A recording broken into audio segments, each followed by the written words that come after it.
O sea, yo le entrevisté en varias ocasiones. O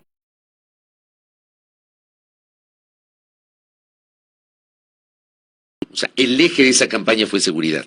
Parece que ahora cambian las cosas y el eje es la crisis eléctrica. ¿Qué decir al país sobre lo que está pasando, Luisa? Ojo, crisis eléctrica que también impacta sobre la economía, sobre la seguridad, sobre la seguridad, claro, sobre la salud, sobre la educación, sobre absolutamente todo. Y quiero partir por llamar a una reflexión. El gobierno dice que la crisis energética que tenemos ahora mismo es por falta de lluvia. Y hay quienes repiten este discurso y dicen, bueno, ¿qué podemos hacer si no está lloviendo?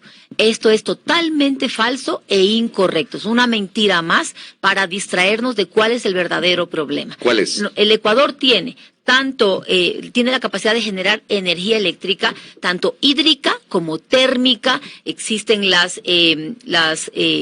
generadoras térmicas, existen proyectos fotovoltaicos, eólicos, biomasa, biogás, una diversidad de posibilidades de generación de energía eléctrica en épocas en las que hay sequía, baja lluvia, ¿verdad? Como es ahora mismo.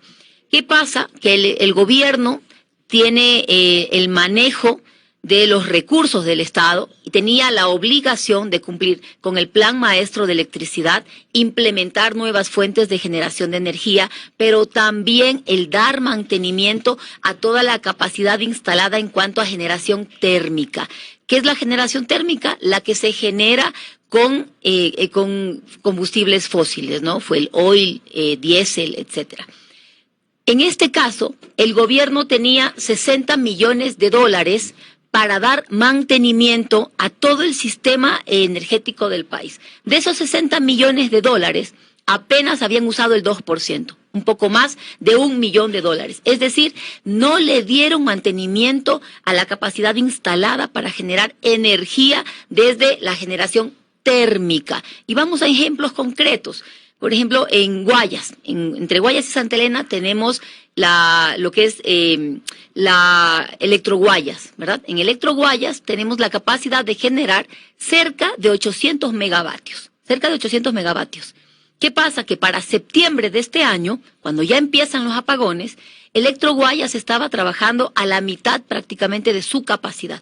Y unidades como el Salitral, que podían producir cerca de 200 megavatios, apenas estaban produciendo 80 a 90 megavatios. Es decir, perdíamos cerca de 120 megavatios solamente en una unidad generadora de energía. ¿Y qué pasa? Que en lugar de arreglar, de dar mantenimiento y de hacer que entre a funcionar todo el parque térmico y evitar estos apagones, el gobierno no le da mantenimiento y prefiere contratar la barcaza. Una barcaza que no nos llega a dar los 100 megavatios, que era lo que se había comprometido, que salía mucho más barato y más rentable para los ecuatorianos, que le den el mantenimiento a toda la capacidad instalada en cuanto a energía térmica.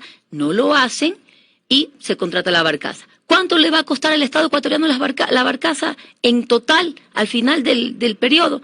420 millones de dólares. Pero Noboa se posesiona el 23 de noviembre. Noboa tiene 11 meses en el poder. Mi pregunta es, ¿en estos 11 meses hubiese logrado garantizar un mantenimiento térmico de tal forma de obviar la contratación de la barcaza de emergencia, Luisa? Por supuesto que sí. ¿Sí se hubiese podido hacer? Por supuesto que sí. Solamente una de las unidades generadoras dentro de la unidad de negocio de Electroguayas, que es el Salitral, ahí perdíamos 120 megavatios. ¿Cuánto tiene la barcaza? 100 megavatios, que ni siquiera los llega a llegar. Pues con esa unidad de Salitral se podía suplir lo que está generando la barcaza. Por supuesto. Incluso generando más que la barcaza. Más que la barcaza. Y no solamente eso, Jibino Verde, ahora que vengo recorriendo Sucumbíos, Jibino Verde tenía 3 unidades generadoras con una capacidad de producir un poco más de 100 megavatios. La desarman, dejan una sola unidad generadora que produce 40 megavatios. Pero actualmente está funcionando a la mitad, solo 20 megavatios. Es solamente la voluntad política de poner a funcionar nuestra capacidad instalada. Sucumbíos tenía generadoras con la capacidad de atender toda la generación, toda todo lo que consume Sucumbíos dentro de lo que es hogares, ¿no? Que son 80 megavatios. Se pudo haber atendido, no se da mantenimiento, se deja desmantelar toda la capacidad térmica de la provincia y hoy día solo producimos 20 megavatios. Pero es importante aquí tener en cuenta, Daniel Noboa miente desde la candidatura, pasando por el debate, y ahora gobierna también en base a mentiras. Anunciando que tenía un plan, ¿no? Él anunció que tenía un plan, que en 9 meses iba a tener controlado el tema eléctrico y que tenía un convenio ya con Israel. Mintió. Él se posesiona en noviembre, ¿correcto?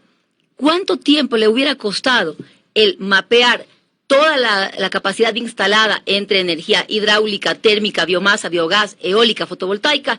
Eso le hubiera tomado cuestión de 15 días, si acaso, de que los ministros le entreguen la información y que él mire cuáles son los problemas, empiece a dar soluciones a cada uno de los problemas, tome medidas, use el presupuesto, que tenía el dinero, porque cuidado con eso también, dicen es que no hay recursos, tenía el dinero, no lo utilizó, daba el mantenimiento y entraba a operar todo el parque térmico y se incorporaban nuevas fuentes de energía.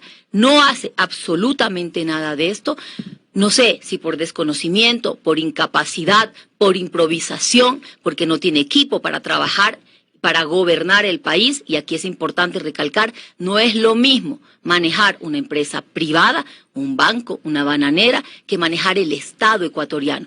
La empresa privada se basa en rendimientos para un grupo económico y el Estado se basa en manejar todas las necesidades de una población garantizando derechos.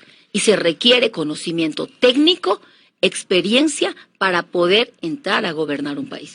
Luisa, yo sí quisiera un criterio suyo respecto de lo dicho esta mañana en esta entrevista en Teleamazonas por parte de la ministra de Energía, quien ha manifestado que al que más le afecta una medida como esta es al presidente de la República. Perdón, al que más le afecta una medida como esta, no estoy segura, acaba de contratar 5 millones de dólares de publicidad. Correcto. La credibilidad de Daniel Noboa está bastante venida a menos. Ha mentido desde que se lanzó como candidato, mintió en las ofertas de campaña, mintió en el debate, miente como gobernante. Yo ya estoy pensando que es un tema psicológico, patológico, la mentira. Y luego lo intenta cubrir con esa pauta que él tiene, que es millonaria, y que se paga con el dinero de los ecuatorianos. Pero ustedes como Revolución Ciudadana durante los primeros meses le dieron hasta abril, hasta los primeros días de abril, un margen de gobernabilidad. Por supuesto. Apoyaron incluso las leyes económicas que planteó el presidente de la República. O sea, había un respaldo por lo menos político o una especie de armisticio respecto de las ejecutorias del presidente por parte de Revolución Ciudadana. Porque si algo tiene la Revolución Ciudadana es palabra. Nosotros sabemos cumplir nuestros compromisos. La Revolución Ciudadana no miente. Luisa González jamás miente. ¿Qué compromiso habían tenido con el presidente? Cuando yo salí públicamente a dirigirme a los ecuatorianos y reconocer que Daniel Noboa había ganado las elecciones, fui clara y enfática en decir que cuente con el apoyo de la Revolución Ciudadana, que nos despojábamos de cualquier camiseta partidista y nos poníamos el amarillo, azul y rojo de la patria y que le íbamos a apoyar para sacar adelante la seguridad, la economía, la salud, la educación de este país y poner de pie al Ecuador. Y así lo hicimos, cumplimos nuestra palabra y lo apoyamos desde la bancada de la Revolución Ciudadana. Estuvimos arrimando el hombro cuando vimos que mentía, que no cumplió lo ofrecido, que se desvió de un plan que debió haber cumplido él conforme a los ofrecimientos, subir la pensión jubilar a un mínimo del salario mínimo vital, dar empleo joven, atender todo lo que es la seguridad y poner a funcionar este plan Fénix, que él dijo, pero seguimos en cenizas. Ofreció bajar impuestos, los subió, ofreció bajar los precios de los combustibles, los subió. Cuando vemos todo esto dijimos, a ver, señor, hasta aquí. No vamos a permitir que una subida de un impuesto afecte tanto a la economía de los ecuatorianos como es la subida del IVA, que contrae el consumo, y el PIB está compuesto en un 80% por consumo y en aproximadamente un 65% viene de hogares. Genera más pobreza, que es lo único que logró crear más pobreza y más migración. Ahora, que la ministra Inés Manzano diga que esto a quien más le afecta es al presidente, dejándolo como víctima quizás. No, señores, esto a quien más le afecta es a los ciudadanos.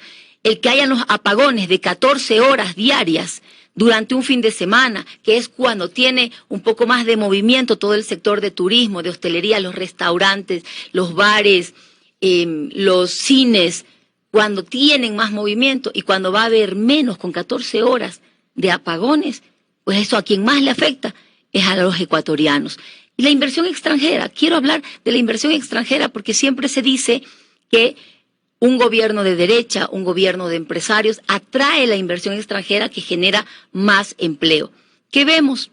Que la inversión extranjera en este año, en lo que va del primer semestre, es la más baja de la historia del Ecuador. Entonces, vemos que no pasa de 120 millones, que por cada dólar que ingresa en inversión extranjera, ingresan $25, ¿saben de qué? De nuestros hermanos migrantes. La migración es lo que está sosteniendo a este país, pero tenemos cerca de 3.000 millones de dólares que han ingresado en el primer semestre gracias a los recursos de los migrantes. Pero ¿qué significan estos ingresos? Son ingresos con el sudor, con las lágrimas, con la muerte de compatriotas que tienen que emigrar, porque en Ecuador han aumentado los desempleos. Cerca de 3.000 puestos de trabajo se han perdido desde que comenzaron los apagones. Eso en cuanto al empleo formal, pero también vemos que la economía entera se contrae. La señora que tiene un gabinete de belleza no puede atender ese día y probablemente ese día no coma su familia. El señor que tiene una vulcanizadora, la persona que vende lácteos, la que vende mariscos, la que vende carnes. Luisa. Eso no estamos mirando y no hay un plan de acción del gobierno. ¿Cuál es el llamado? Yo cada vez que veo que Daniel Noboa sale a medios, sale a dar entrevistas o sale a dar una rueda de prensa o sale a dar una cadena nacional, espero que diga qué medidas va a tomar para atender el impacto de la falta de energía eléctrica en sectores productivos, pero también en la educación, también en la salud. ¿Cómo va a sacar adelante el empleo? Porque se ha contraído, créditos productivos, baja tasa de interés, con plazos amplios para pagar. Nada de esto se ha propuesto. Luisa, de cara a la campaña, ¿la Revolución Ciudadana le va a decir al país que tiene una solución frente a esta crisis energética? Verá que le hice la misma pregunta a otro precandidato y su respuesta más o menos fue que no era su obligación dar solución, sino que es obligación del gobierno. Pero yo enfatizo en calidad de precandidatos a la presidencia de la República. ¿Le van a decir al país que tienen una solución para enfrentar este problema que ahora vivimos? Pero si no tienes una solución, ¿para qué eres candidato? Pues? Si estamos aquí como candidatos a la presidencia de la República, es porque tenemos soluciones para los diferentes problemas, no para uno. ¿Ustedes tienen solución para esto? Para absolutamente todos los sectores que hay ¿Para que esto tienen solución? Pero por supuesto, pues hay que implementar nueva generación de energía eléctrica, aplicar, no es aplicar exactamente, ejecutar el plan el plan maestro de electricidad, poner a funcionar toda la capacidad térmica instalada. Tienes una capacidad instalada para generar energía y no la están poniendo a trabajar, no le dan mantenimiento, no solucionan los conflictos. ¿Por qué? Porque les conviene más hacer contratos con ciertas empresas, con barcazas, que esto le da rendimientos a ciertas familias, pero le afecta a la economía nacional. Entonces, parte de la solución es poner a funcionar toda la capacidad instalada de generación de energía térmica, biomasa, eólica, fotovoltaica, pero adicionalmente implementar nuevas fuentes de energía, que sí se lo puede hacer, que va a tardar, no les digo que sea esto en 4 meses, puede tardarnos unos 6 meses en tener ya previsto las nuevas fuentes de energía, pero el poner a funcionar el parque eléctrico ya instalado, eso no te puede tomar más de 3 meses, siendo exagerada en la fecha. Usted cuando dice hay que retomar el plan maestro, ¿se refiere al plan maestro que quedó en 2017 y que no lo ejecutó el presidente Moreno? Yo hace un par de semanas tuve acceso a una información que también la comenté con la audiencia, de que ese plan maestro fue reestructurado por el gobierno de Moreno, pero nunca fue aplicado. O sea, hay un plan maestro que dejó Moreno, pero no fue aplicado. ¿Usted va a retomar ese plan maestro del 2017 actualizándolo o va a darle continuidad a lo que tal vez, si es que llega a ganar las elecciones, deje el actual gobierno o dejó Moreno o dejó Lasso, Luisa? Bueno, para comenzar, sí hay que revisar lo que contiene el plan maestro de electricidad. Hay cierta generación que se puede implementar, que es diferente, que son eólicos, por ejemplo, que tal vez no consten ahí, o fotovoltaicos que tal vez no consten ahí y que se pueden poner en zonas como Pichincha, Loja, Imbabura, donde hay alta radiación solar, y ahí es posible poner proyectos fotovoltaicos, incrementar en biomasa, en biogás. Entonces, después de un análisis de qué se puede implementar de forma adicional al plan, pues se lo puede revisar tranquilamente, y eso la obligación más bien hacerlo. Y luego, no solamente es planificarlo, hacerlo, incorporar, es ejecutarlo, hacer que se cumpla. Y en eso tengo experiencia. Luisa González, dejemos el tema de la crisis eléctrica y hablemos de otras aristas. En el ámbito de seguridad, si es que usted llega al poder y se convierte en presidenta de la República el 24 de mayo del 2025, ¿va a continuar con esta decisión del actual gobierno de haber declarado bajo conflicto armado no internacional al país, o va a derogar ese decreto ejecutivo? ¿En qué le aporta al Ecuador el ser un país que tiene un conflicto armado a la interna? Hay áreas económicas que tienes que reactivarlas, como por ejemplo el turismo. ¿Qué turista puede venir al Ecuador cuando dices que tu país está declarado con un conflicto armado interno? ¿Quién quiere ir a un país en guerra? Luego de atraer, ahuyentas, de forma irresponsable. Sí hay un problema de seguridad, que haya que atenderlo desde las causas, no desde la consecuencia, ¿verdad? La causa en cuanto a inseguridad es que, primero, la fuerza pública no tiene el equipamiento adecuado. Segundo, los sistemas de inteligencia no están funcionando de forma adecuada. Tercero, no hay una real coordinación con otros países. A nivel internacional se requiere cooperación. La Conbifrom, con el presidente Petro, estuvimos conversando sobre esto, hacer una reunión ya un poco más detallada de trabajo para analizar cómo vamos a controlar la frontera norte del Ecuador, él en su competencia, yo en la nuestra para Ecuador, y ver cuál es. Todos conocemos la ruta por la que circula la droga, sale desde el Putumayo, y hay que tener un control real ahí. Sucumbíos tenía un radar, ¿verdad? Un radar que era para controlar la zona fronteriza. ¿Que lo llevaron a Manta? Radar que llevaron a Montecristi, que lo dañaron al día siguiente y que nadie lo ha vuelto a colocar, ni a arreglar, ni a controlar esas zonas. Entonces se requiere aquí también el liderazgo y la capacidad y el conocimiento para poder tomar el control del país. Una fuerza pública equipada, conocimiento, liderazgo, inteligencia para poder rastrear también esas rutas y tomar acciones. Pero adicionalmente a esto, los puertos. El puerto de Guayaquil, que es por donde sale la droga normalmente, que va a la Unión Europea. En Unión Europea, a la que le llega el 60% de la droga que llega allí, sale desde el puerto de Guayaquil. Nunca en la historia de esta patria fuimos un puerto exportador de cocaína, y hoy lo somos. Eso es lo que hay que combatir, tomando el control de los puertos. Hablamos en campaña sobre militarizar los puertos. El presidente Noboa dijo que también él iba a militarizar los puertos. ¿Qué hemos visto? Que no se ha tomado el control de los puertos. Derogar un decreto ejecutivo que firmado en el gobierno de Guillermo Lasso, que permitió que se aumenten los cupos de exportación de banano sin hacer el verdadero, la trazabilidad de cuánto están produciendo las bananeras, cuántos contratos están firmados, cuánto es la capacidad real de exportar. ¿Por qué menciona esto en el ámbito de la seguridad? ¿Por qué menciono esto? La violencia que vivimos, los grupos delictivos organizados se manejan como una industria vinculada ¿a qué? Al tráfico de armas y a la venta de droga. ¿Droga que sale en qué? Mayoritariamente en los contenedores de banano. Otro cambio regulatorio que hizo Guillermo Lasso fue quitar el doble control a los contenedores de banano. y dejó un solo control, que es el momento en el que se embarca el producto en el contenedor. Se cierra, nadie lo vuelve a revisar. Pues volver a poner ese doble control para que en aduanas se pueda verificar qué hay en esos contenedores de banano. Entonces, estos controles también son necesarios. Pero por otra parte, una causa generadora de violencia también es el hambre, la pobreza, la falta de acceso a salud, a educación. Y aquí vemos que el 60% de los integrantes de las bandas delictivas son menores de edad, son niños, son jóvenes. ¿Hacia dónde va a apuntar la política precisamente? Los niños tienen que volver a las aulas de clase. Cerca de 120,000 niños y jóvenes han salido del sistema educativo. ¿Dónde están nuestros niños?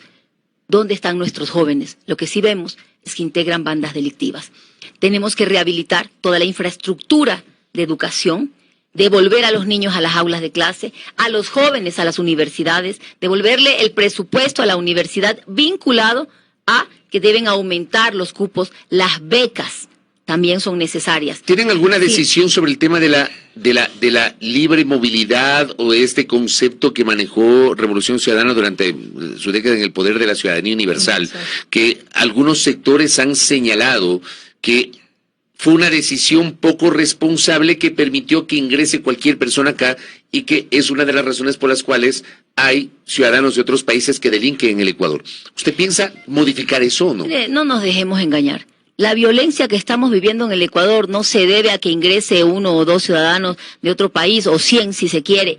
La violencia que vivimos en el Ecuador también está vinculada a que se ha permitido que el crimen organizado no solamente se tome las calles, sino el gobierno. Y ahí está el informe León de Troya, donde se demuestra que el expresidente Guillermo Lasso tenía vínculos con la mafia albanesa, su círculo cercano, su gabinete ministerial, y allí no se tomó realmente las medidas necesarias para procesar a quienes introdujeron la mafia albanesa, los vínculos con el narcotráfico, con el crimen organizado, que luego va y nos siembra terror en las calles. ¿Mantendrá usted el pasado judicial, Luisa? Sí. ¿Exigir el pasado judicial? Sí. Eso sí. Exigir el pasado judicial para quien ingrese al país, pero también, ¿qué tan difícil era para el gobierno de Guillermo Lasso o para el gobierno de Daniel Noboa verificar, pues, cuántos albaneses hay en el país, cuántos son hombres, cuántos son mujeres, cuántos son niños, y ver quiénes están aquí por una migración normal o porque están delinquiendo? Vemos que el líder de la mafia albanesa, Dritan Hika, fue puesto en libertad en el gobierno de Guillermo Lasso y que sus empresas seguían funcionando. Hay que depurar la fuerza pública, pero también aquellas personas del gobierno que se han infiltrado con la mafia albanesa. Luisa, nos ha hablado sobre acciones en cuanto a seguridad, en cuanto a educación, ha hablado de fortalecimiento, capacidad, dotación de equipos, presupuesto para las universidades, y hace poco un oyente en la interacción decía, lindo y todo, pero ¿con qué plata, con qué dinero, con qué recursos? Mire, comencemos porque hay recursos en el Estado que no se están utilizando. Hay una subejecución presupuestaria. Estamos finalizando octubre, ya a puertas de cerrar el año fiscal, y no han utilizado los dineros que están para hacer, para dinamizar la economía, para hacer la infraestructura, la obra, las becas. A Cenecit le quitaron 4 millones de dólares que servía para la educación superior, para que nuestros hijos vayan a la universidad. Hay 1,000, se le otorgó en cuanto a inversión. Uno de los rubros que existe en el presupuesto general del Estado es el PAI, el Plan Anual de Inversiones, que en un inicio fue de 1,733 millones de dólares, de lo cual a septiembre de este año habían usado un 6%. ¿Dónde está ese resto de recursos? No lo utilizaron. Y si ni siquiera lo que se tiene se puede utilizar, ¿cómo hablamos del resto de los recursos que tenemos? Aún así, si quiero ser clara, hay que mejorar la recaudación tributaria, que ha caído la recaudación tributaria, hay mucha evasión de tributo, de elusión también. Lo siguiente, que se pague pues los deudores al SRI, que le pague la deuda que se tiene con los ecuatorianos. Deberle al SRI es deber a los ecuatorianos. Y el primer deudor de los ecuatorianos en el SRI son las empresas del presidente de la República. Su responsabilidad como gobernante debería ser ponerse al día con la deuda que tiene con los ecuatorianos desde sus empresas. Más de 90 millones de dólares, donde está el presupuesto para las medicinas. 90 millones de dólares podríamos pagarle a Solca y salvar la vida de nuestros hermanos con enfermedades catastróficas. O podríamos destinar algo a pagarle a las empresas que dan el servicio de diálisis y no dejar que Luisa, se nos mueran nuestros hermanos con enfermedades renales. En 3 minutitos le voy a hacer un par de preguntas puntuales, no se me extienden las respuestas. Lo primero, si usted llega a ser presidenta, ¿bajará el IVA del 15 al 12% de nuevo? Lo he mencionado, necesitamos reactivar la economía, vamos a bajar el IVA al 12%. ¿Qué hacer con el impuesto a la renta? ¿Lo va a mantener con la tasa actual? El impuesto a la renta al momento lo vamos a mantener. Tercero, ¿qué va a hacer con el terreno de la refinería del Pacífico? ¿Hay un plan para eso? Vamos a buscar la inversión para construir la refinería del Pacífico. Esto va a generar cerca de 20,000 puestos de empleos entre directos e indirectos. Si usted llega a la presidencia, ¿le otorgará el salvoconducto a Jorge Glass para que se trasladara a México? Si yo llego a la presidencia de la República, voy a actuar siempre conforme a derecho. Jorge Glass merece ese salvoconducto y se lo entregaré. Se lo entregará. ¿Qué pasa con el tema dolarización? A ver, este es un tema, yo decía ayer o anteayer, publiqué yo un post en ese sentido porque otra vez están hablando de la dolarización y citan un documento que escribió Diego Borja. Resulta que investigando es un documento que escribió en el año 2000, o sea, meses después de que se adoptó el modelo de dolarización, pero 24 años después ya mencionan que Diego Borja escribió un documento que dice una vía ordenada para salir de la dolarización. Sí, le quiero insistir en esa pregunta que varias veces hemos conversado. ¿Qué plan tienen sobre la dolarización? Y con eso cierro, Luis. Queridos ecuatorianos, no nos dejemos engañar una vez más con los mismos discursos que ya llevan cerca de 20 años. Si alguien ha sabido mantener la dolarización, protegerla, sostenerla, somos la Revolución Ciudadana. La dolarización se mantiene. ¿Y cómo se protege la dolarización? Generando empleo, generando productividad interna, producción interna para exportar y que ingresen los dólares para sostener la dolarización, siendo redundante. Así que la dolarización se mantiene como lo hemos dicho claramente en los diferentes espacios. Luisa González, gracias por el tiempo. Gracias. Gentil.